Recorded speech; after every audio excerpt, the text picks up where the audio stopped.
So yun, magandang araw sa inyo lahat mga paps and welcome back sa ating channel, no? So meron tayong tanggap ito na gagawin isang Ace. So China TV to, tingnan nyo kanyang model. LED-707. So ang problema nito is panel issue siya. So nakasaksak na po yan.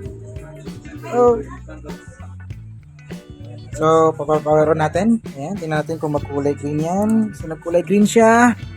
Angat natin. O yun, ito yung kanyang problema. Yan yung logo ng Ace, nagduduble siya. So, tingnan natin yung kanang no signal logo. Ayun, no? Ayan. Double limit po siya, no? Double limit, tapos may kunting flicker pa. Ayan. So, ito yung kanyang problema, panel issue. So, buksan natin, no? Ayan, buksan natin, tapos pakita natin yung loob. Unplug muna natin to. So ito, nabuksan na po natin, no? So ito yung kanyang mainboard. So hindi natin tanggalin yan kasi yung tanggal yung tape. So silipin na natin kasi yung problema nito naman sa may panel. So dito tayo mag-focus sa kanyang panel, no? So ito yung kanyang top board. So EUO panel yung gamit.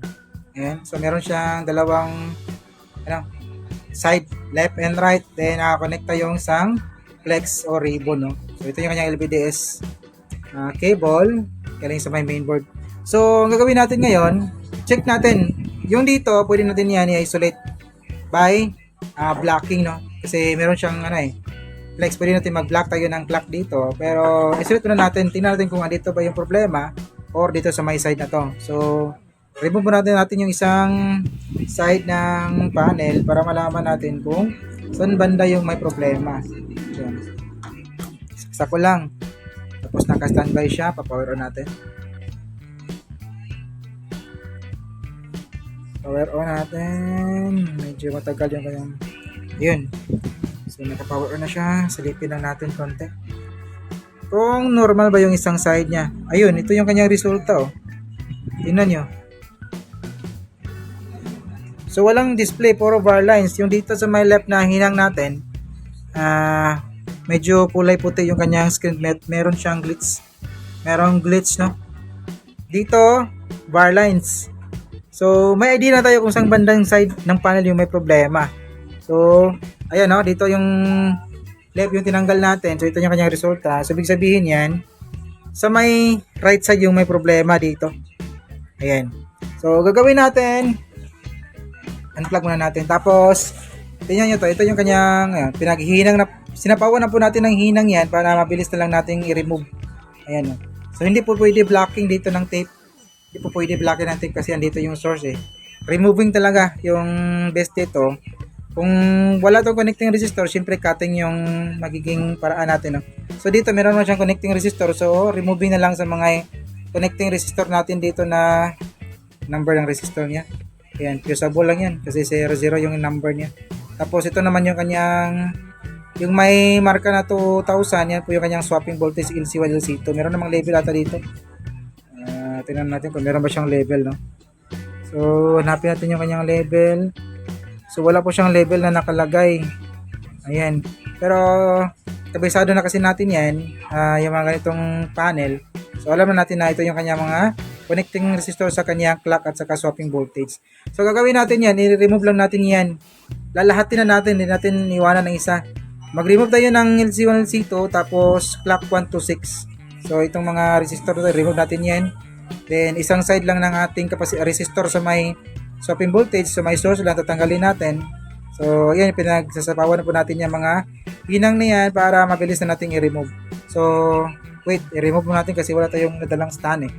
So, balik na tayo kapag na-remove na natin, no? So, dito tayo mga boss, continue po tayo, no? Ayan. So, bali na-remove na po natin yung clock niya.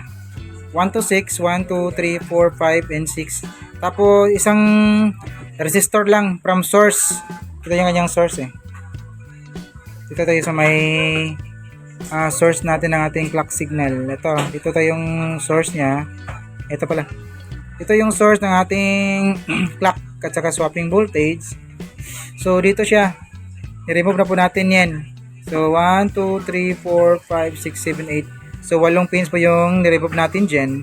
And 8 resistor or fusible resistor. Fusible resistor tong sa clock. Tapos, 200 ohms yung sa may clock swapping voltage natin, yung LC1, LC2. So, saksak ko lang para makita natin kung mayroon magpababago, no? Yan, so, kung naka-standby na po yung unit natin. So, standby, tapos pinutin natin yung power. Ayan. Pa-power on na siya. Tingnan natin kung may pagbabago. Ayun. Back to normal na ulit yung unit natin, no? Nawala na po yung double niya, nawala na rin yung kanyang parang flicker or konting glitch sa kanyang screen. So, nagbalik normal na po yung unit natin. Tingnan nyo yung kanyang na signal. So, naka-Espanyol lang siya.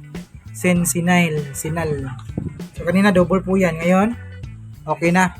Normal na siya. So, kinabit pala natin binalik na natin yung left, no? Kasi kung hindi natin kinabit, wala ng picture yung ating panel kasi naka-block na po yung kabilang side ng ating clock. So, kanina tinanggal natin to pero binalik na po natin bago tayo nag-power on. Ayan. So, yun. Back to normal na. So, ayan. Ito, wag na nating lagyan ng 1K resistor pag dudugtungin yung kanyang clock sa may clock 126 na to ground. Kasi wala namang problema sa kanyang panel, no? Hindi naman sa nagkaroon ng fine lines. Pinong-pino naman ng kanyang linearity. So, pinutin natin yung natin dito. Menu para may makita tayong ibang display. Nako, yung menu niya kakaiba. Menu. So, yan lang yun. Bihira. So, parang naka-lock screen nata to. Wait lang. Ayun, naka-lock na yung kanyang dito. So, kailangan natin ng remote, no? So, yan, kakamitan natin ng remote. Hanapan natin yung remote ng Ace bago natin i-adjust kasi para naka-lock screen siya. Naka-Espanyol din yung kanyang display. So, yun. At least na-solve natin yung main problem niya. Yung kanyang double image at saka konting glitch sa screen, no? So, hanggang rito na yung video natin mga paps. Maraming salamat sa mga nanonood. May guide videos always. So, this is Brian Closet Tech. See you in our next video. Bye-bye.